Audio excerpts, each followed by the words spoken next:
I was announced second, so I feel like if I were to be called in the 5th slot, I would have been like crapping myself from nerves. But I was called second, so I didn't really reach that point. I was just happy to be there. Couldn't believe it was the actual show. I love also how they panned over to the Philippines lettering. And the crowd was crazy. Like, the cheers inside the Impact Arena were just unbelievable. To hear that much support. Every time I see this footage, I always notice my baby hairs. That's me doing a bad job with my hair. We were told that we have 30 seconds to say something about ourselves to the world, or to the judges. And that came with a lot of pressure because like in 30 seconds, that's like a gasp and a breath and it's over. So when I was thinking about what I wanted to say, my core of why I was there was always my charity work. So I just started to play with the thought of what if our country's children had the same type of support that, say, I was receiving in competing and achieving my dream. So this happened straight after opening statement. And you know what, I was a little bit nervous here because that's like a 50% cut. That's from 20 to 10. But I got called, I think, 4th. So again, I'm sure if I got called towards the end, I would have been much more nervous. So after the top 10 was announced, we had to rush backstage and it was our first outfit change. So we had to change into swimsuit and that was crazy. I don't know how the staff did it, but out of the 95 girls, they got us 10, our swimsuits and our gowns into this small changing area backstage and it was chaotic. And I just remember waiting in the wings of backstage and just being like, oh my gosh, I'm in top 10. I loved our swimsuits. And just a bit of trivia, because during rehearsal, only 2 of those beautiful capes were available, so I never actually got to practice in a cape. When I walked down on stage, it was my first time ever using the cape or the sarong. So I was a little bit nervous that I might trip on it, but it didn't happen, thankfully. And then it's my favorite. Okay, so aside from being a title holder, I'm also a pageant fan, and every time I watch pageants, evening gown is always my favorite. I was so excited about my gown. It has so much symbolism in it. For anyone that doesn't know, my gown was inspired by the Mount Mayon volcano, which is located in my mother's hometown in the Philippines called Albay in Bicol. And for anyone who might not know, that earpiece, the ear cuff, I designed it myself. It's a tribute to the 3 stars in the Philippine sun on our flag, the Filipino flag. You know, I was so stressed backstage getting dressed for evening gown. Again, it was such a time crunch. We were just getting dressed madly backstage, getting into the gown. And then I wanted to change my lipstick color because I wanted a fiery red lip for my evening gown. And there's no light backstage. There was no mirrors, there was no lights. And I'm just there like holding my lipstick like, does anyone have a mirror? And then finally a cheat artist came up with a small compaction in like the dark of the side of the stage. I'm like crouching down while someone's fixing my hair. I'm like trying so hard to put a good application of lipstick because like if you do a bold red lip, you're gonna see if the application is crap or if you have it on your teeth or something, you know, but it turned out okay. Announcement of top 5, oh my goodness. Again, it's a 50% cut. It's crazy. And the caliber of the girls were just amazing. Really, like, I was in such good company up there.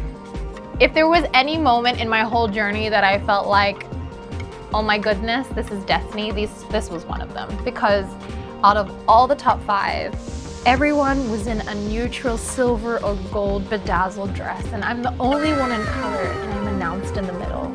So like when it was top 5, there was just me in the middle in this bright red dress, and when I like looked around, I was like, oh my goodness. Like it was one of those moments that gave me goosebumps. Of course, I got the question about legalizing marijuana, what my opinion was, and to be honest, I was quite scared of the question. Why? Because coming from the Philippines, we are not open to any sort of drug. So it was a very loaded question for a Filipina to answer. And so the first thing that I felt like, okay, the less I say, the better. And so my answer was quite short. And that's why I got so nervous, because people who know me, they know I speak so much.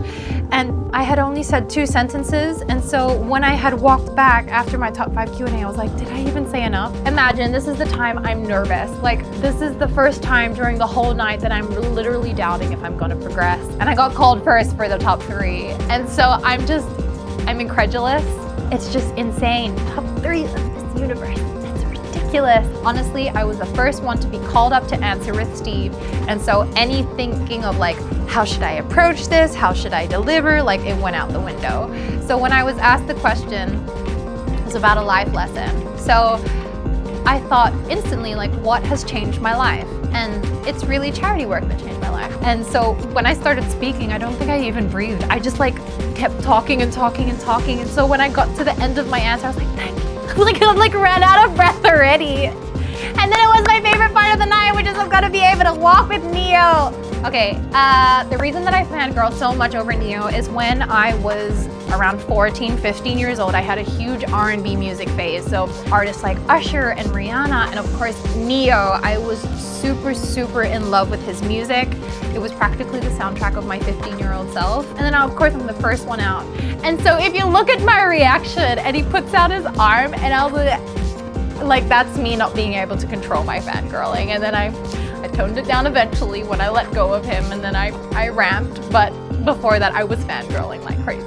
I love Neo. And then I come down off stage because Tamarin and Stephanie are still going to walk out. I've done everything that I need to do, and now it's a Neo concert. So I was like singing along and I was dancing to Miss Independent, and I was just having so much fun because like at that point, like, what can I do? I've done everything that I could possibly do in the competition, and now it was just announcement time.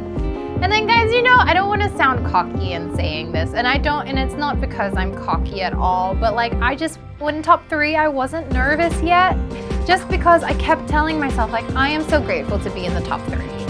I didn't ever feel like, okay, they have to call me, otherwise I'm gonna be shattered, oh my gosh, I don't wanna lose. Like, I never had that kind of mindset. Like, I was like, you know what, I'm just grateful. Really, really grateful that out of 95 countries, amazing women, like I'm in the top 30. So when I was standing there in top 2, there's always that whole pageant superstition of whoever has their hands on top is going to win.